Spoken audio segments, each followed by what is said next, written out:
The human spirit rebels instinctively and reflexively against injustice. You can never sustain an unjust situation perpetually. At some point, every victim of injustice will rebel.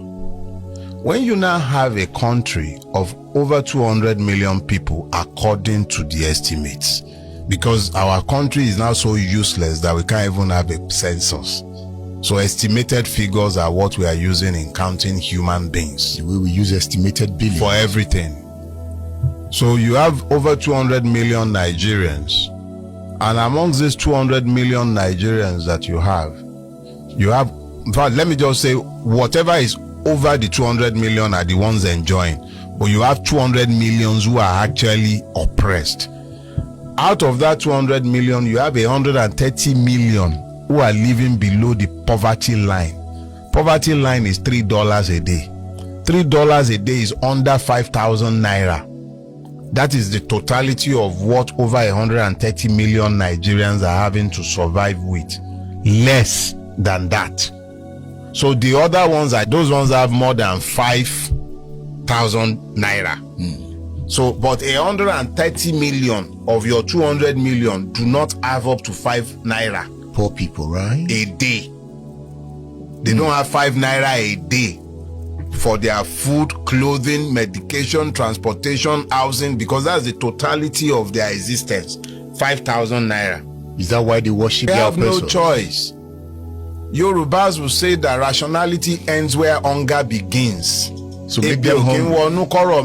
Make them hungry and they become susceptible to all kind of machination. Destroy their education system.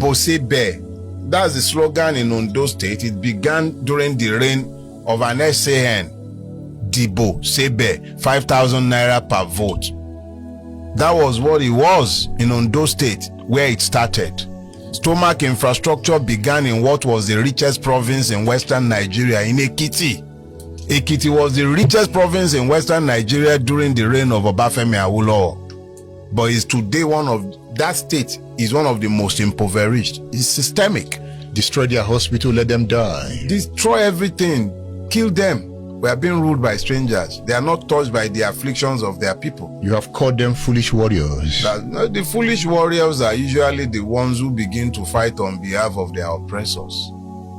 They take on the battle for if I went out there today and I said, oh, Tinubu has destroyed this country, you will find at least 10 sufferers who haven't even eaten breakfast today.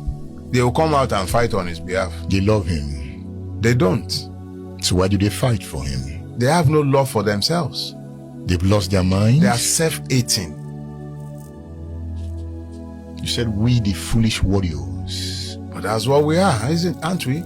You call them the ruining class. Think about it. A person is charged with ruling a country, and he proceeds to ruin the country instead of ruling it. Why would I call a ruinous person a ruler? He's a ruiner.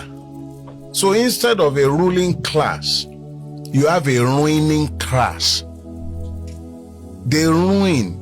You said the Nigerian middle class, or its middling class. It's a middling class. As I have sometimes been forced to label it, is the most foolish and willfully ignorant of the different layers of the Nigerian peoples. Think about it.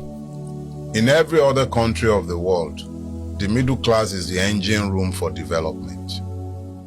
It is the class that thinks, comes up with ideas, is the engine room for growth, is the closest to the lower middle class and the lower classes. Those are the ones that should be the foot soldiers for development. Ideas should be incubated in the middle class. But what you have today in Nigeria is that the middle class has disappeared. It's been decimated. Whatever was left of the middle class that was developed during the Obasanjo years have been decimated progressively since 2020. It started with Buhari's coming in 2015, but it accelerated exponentially during the COVID years. That was when that class began to face concerted attack. Today in Nigeria, if you are not a member of the Nigerian ruining class, or if you are not working in one of the complicit industries like banking, you can't afford to buy a new car. You can't, unless you're going to go and buy one of the cheaper Chinese variants that are coming out. When Obasanjo was there, during the Jonathan years, people were able to aspire. There was upward trajectory.